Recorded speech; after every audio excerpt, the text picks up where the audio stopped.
All right, chemistry students, let's keep moving on with our notes for moles. So far we've talked about what a mole is. So a mole is basically a number.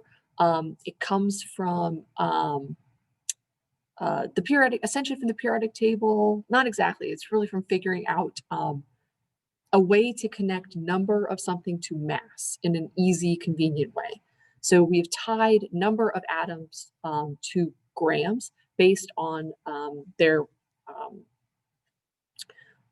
atomic masses. So now we need to talk about molar mass. Molar mass is an expression of this. What molar mass means is it is the mass of 1 mole of anything.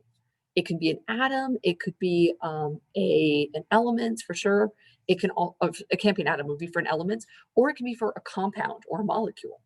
So um, the units for this are always grams per 1 mole, and they always come from the periodic table. So let me give you a couple of examples here really quickly.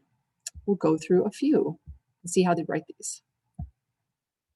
All right, so I got this PowerPoint slide for us. This will be very nice. Okay, so just like it says in your notes, you can see that.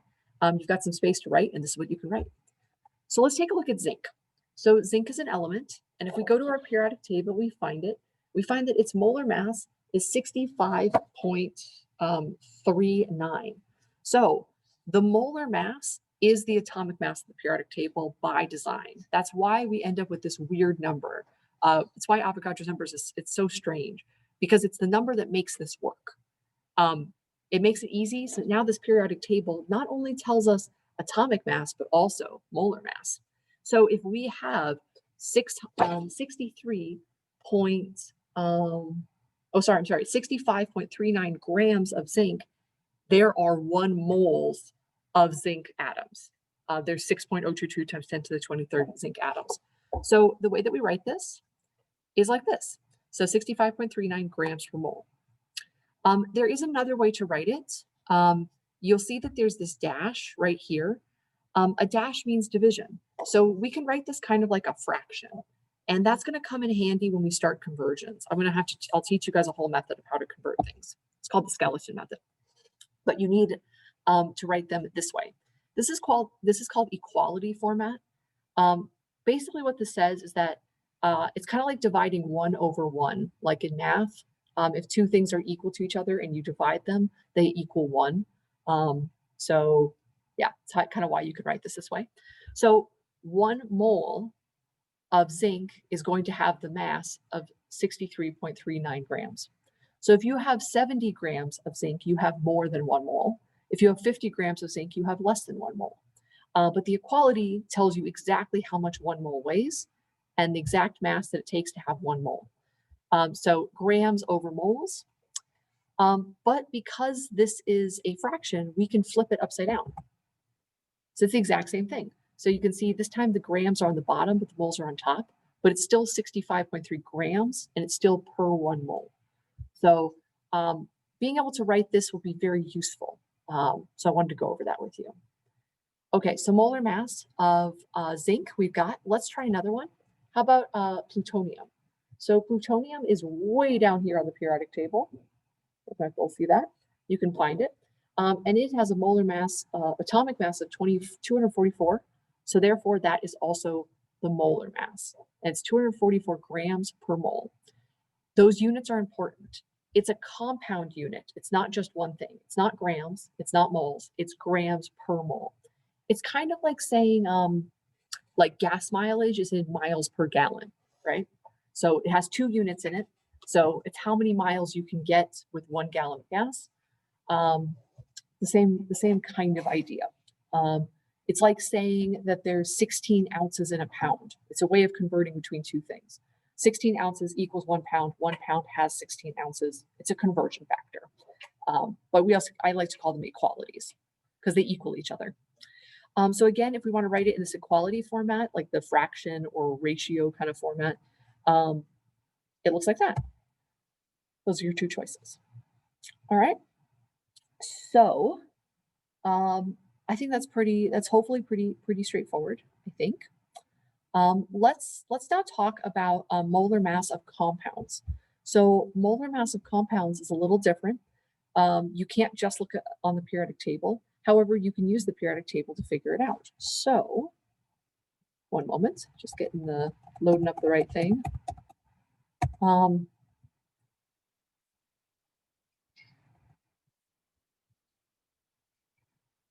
Okay, so I'm going to use this. Just one second. I'll walk you through. This is pretty good. Yeah, this is helpful. Okay, so let's think about molar mass of a compound. So here we have water. So we want to figure out what is the molar mass of water. Well, water is not on the periodic table, but what we know about water is that it has 1 oxygen and 2 hydrogens. So what we can do is let's think about the molar mass of each of those elements separately. So the molar mass of hydrogen is, looking at it, it's 1.01, and the molar mass of oxygen is 16. So the molar mass of the water is going to be the total of all of those masses. So hydrogen has a molar mass of 1, but there's 2 of them. So we have to add 2 of those. Oxygen is 16. So it's really 1.01 times 16, or sorry, plus 1.101 plus 16 plus 1.01, which I think you'll find is 18.01. So it's 18.101 grams per mole. Not too bad, right? Okay, I don't have like a really good spot to write that note, but I do have this question at the very bottom. This is the molar mass of compounds, and it says what we just said here. The molar mass of a compound is the molar mass of all the atoms added together. So this is a problem we're going to learn to solve later, but the question is asking how many moles are in 12.3 grams of potassium phosphate. Even without knowing how to convert this, we're going to need to find the molar mass of potassium phosphate. So let's do that, and you can write these notes in. You'll notice that there's this line drawn. It's so that way you can kind of split this part of your notes into 2 halves. You can put this part here, and we'll do the other part in our next set of notes. Okay, so the first step is that we need to write the formula for potassium phosphate. So this is where Unit 3 comes in handy. It's not going away. You've got to be able to write the formula. You don't, it's not a one-off kind of thing. You're gonna have to do this all the time from now on. So potassium phosphate is, it's K3PO4. I know that because PO4 has a -3 charge. It's a polyatomic ion. It's on the back. Potassium has a +1 charge. So there you go. Okay. If you are still confused about how to get that, please, please, please ask me for help. I will help you. We will go through it. At this point, I don't expect you to know it as quickly as I do, but it shouldn't take you that long. If I gave you like a minute, maybe even less, you should be able to figure out the formula. Oh, my lights just went out. Okay. So first you have to do is write the formula. The next step is we need to add all the molar masses of all of the elements, and we need to include the unit of molar mass. I'm just going to turn the lights on 1 second. Okay, there we go. Okay, so let's figure out what we have here. Based on this, it looks like we have 3 potassiums, we have 1 phosphorus, and we have 4 oxygens. So this is again where those subscripts are really important to understand what they mean. So the molar mass of potassium is 39.10. So the way that I like to do this is I take that 39.10 and I just multiply it by 3 because there's 3 of those. So 1, 2, 3. Otherwise, you could just add them, but it's just easier to multiply. It saves you space and time. Okay, so that's why there's a 3 there. The 39.10 came off the periodic table from potassium. That's its molar mass. Okay. The next thing is that there's 1 phosphorus. So phosphorus has a molar mass of 30.97. So that's what this number is, the 30.97. Okay. And there's just 1 phosphorus, so we only need to do it once. You can multiply it by 1 if you want, but it's not really going to change the number because anytime you multiply something by 1, it's just itself. So kind of waste of time. Okay. The next thing is the oxygen. There are 4 oxygens. So the molar mass of oxygen is 16. Again, we get that from our periodic table. Multiply that by 4. And if you add up all these numbers, you're going to end up with 212.27 grams per mole. And that is the molar mass of potassium phosphate. It's really important to note here that this 4 does not refer to the potassium. It just refers to the oxygen. So definitely keep that in mind. Okay, so that is what I have for you today. Let's do this. Let's do a couple of practice problems from the packet. So let me pull that up. So this is page 1 of the packet. So you definitely should be able to do all of these. I will have an answer key. This will become an answer key very soon. Okay, so let's do NaBr. This is sodium bromide. So let's find the molar mass of sodium bromide. So sodium is right here on the periodic table. The molar mass is 22.99. And there's only one of them, so we don't have to multiply it by anything. Bromine, the molar mass is 79.90. So all we have to do is add those two up. Let me grab my calculator here real quick, and I can add those up for you.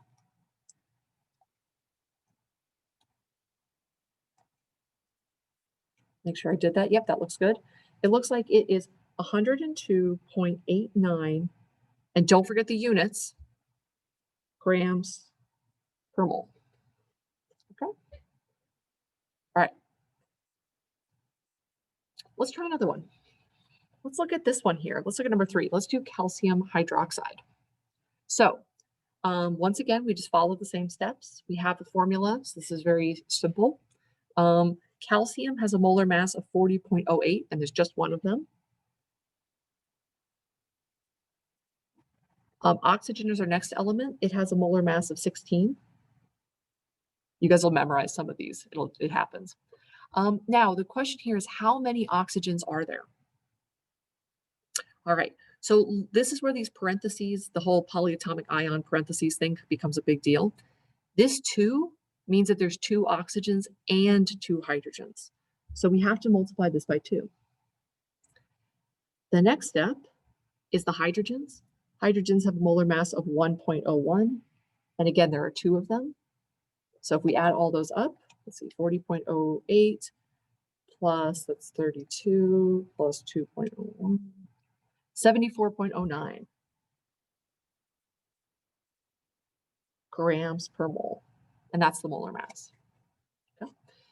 These numbers are really important for us in that they're going to allow us to actually do chemistry on a real scale. So when it comes to an atom or a molecule like calcium hydroxide, sometimes we need to know about just like how many atoms there are, essentially, like how many moles. Like the number is important, not the mass.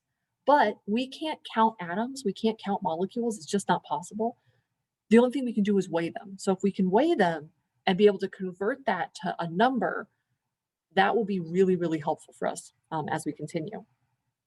Okay, so those are a couple of examples off of page 1. All right, let's do just one quick one off of page 2, just because we're here. So, turn the page.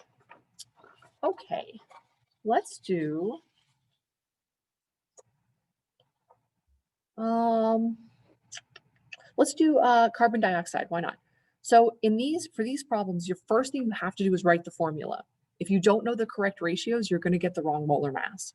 So carbon dioxide, we know that carbon is C, di means 2, oxide means oxygen, so that's CO2. So let's do the molar mass. So carbon on our periodic table over here has a molar mass of 12.01. Oxygen has a molar mass of 16. And there are 2 oxygens, 1 carbon and 2 oxygens. So that is going to equal, let's see, what is that? That's 32 plus 12 is 44.01 grams per mole. So if you see, I just did some mental math there, and you don't have to do that. It's always good, though, in your head, as you're doing answers, think about what the number is going to be. Like, do a quick mental math check. Even if you just round it. So if you say 16 times 2 is about 15, so that's like, about 30-ish, plus about, 10-ish is about 40. At least you're on the right track. Okay, so that is molar mass. I'm going to stop there. And the next step that we'll do is we'll learn how to convert from grams to moles, which is the whole point of this whole unit. You'll see that it's it's good that you can measure anything. As long as you know its molar mass, you will be able to figure out, based on its mass, how many moles there are, which is going to be super, super important for the coming units. So I'll see you then, and we'll end that for now.